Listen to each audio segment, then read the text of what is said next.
I wanted to talk about citation, usually students' favorite thing to talk about.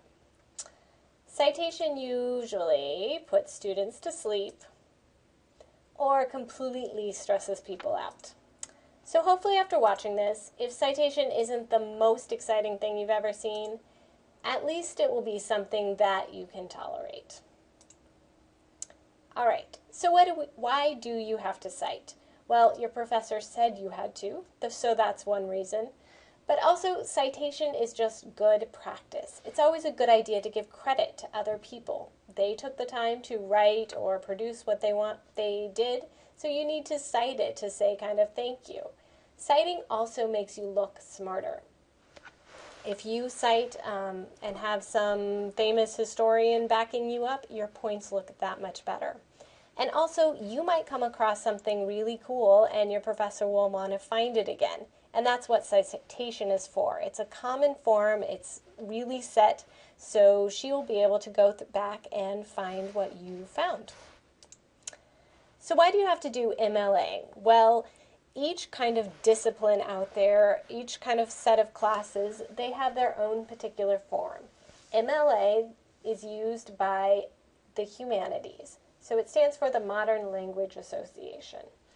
So MLA tells us how you format the paper, how you put your name at the top, the professor's name, the date, you use Times New Roman 12 point.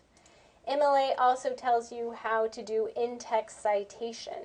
They use what's called parenthetical citation. So it's the author's last name and then the page number. And then MLA also tells you how to create a works cited page. So yeah, 3 important parts of MLA. All right, so I wrote a fake paper, Monet in Japan, The Art of Inspiration. So here's my paper written for Professor Williams' Art 225 class.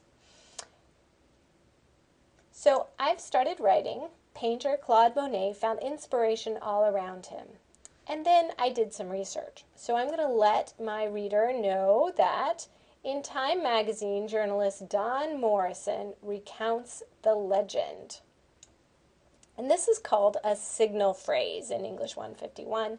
So it kind of sets it up. It lets the reader know where I'm getting my information from and then kind of works that information in.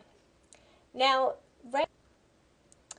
Right now, if you'll notice, this paper has no citations in it and no quotations, even though if you could read this Time article down here, I've actually directly quoted from it. So I'm committing plagiarism right now.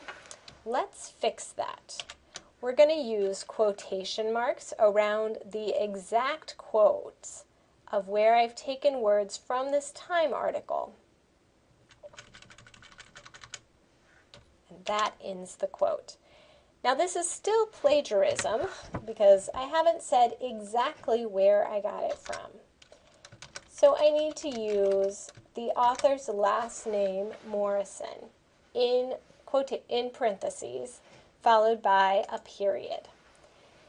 Now since this was a Time magazine article from online, I'm not able to use page numbers. So instead, I'll just use the author's last name.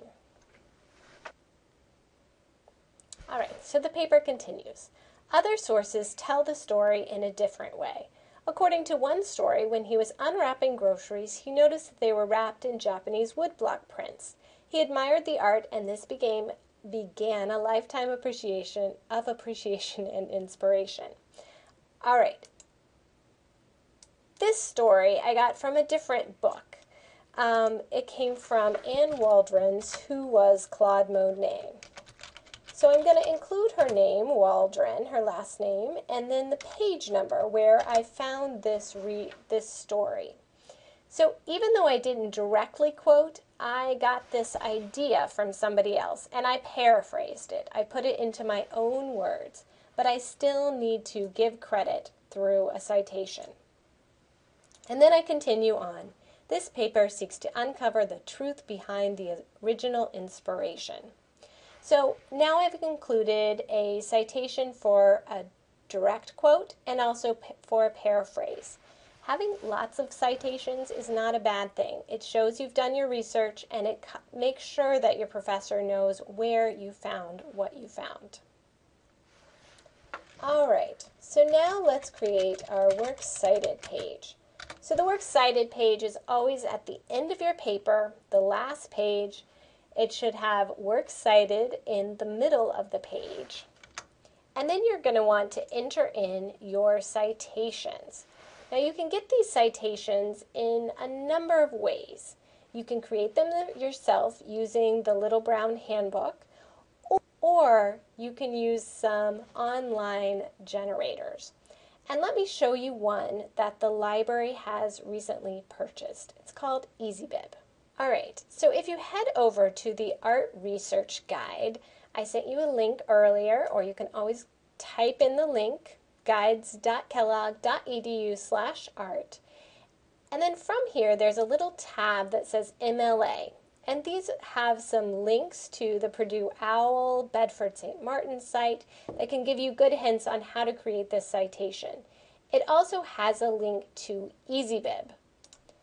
Now, if you go to EasyBib through this link, you'll see the library's kind of premium edition of this.